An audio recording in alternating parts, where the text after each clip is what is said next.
up guys, welcome to you. In this video we are going to see how to fix W, A, S, D keys are swapped with our arrow key.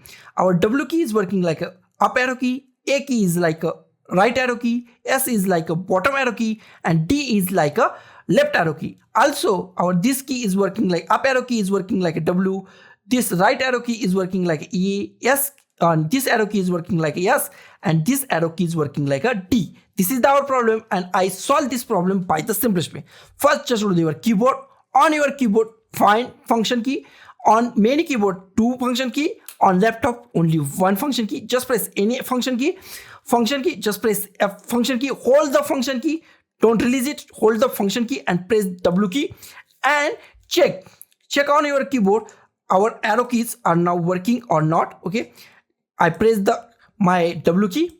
Now it is pressing W. A key A, S key S, and D key is now working like a D. Okay. I press the up arrow key. It is working. I down arrow key. It is working. I press the right arrow key. It is working. And left arrow key is it also working. So guys, this is the simplest way to fix this simplest problem. So guys, thank you for watching this video. Don't forget to like, share, comment on this video, and don't forget to subscribe the channel. Thank you guys.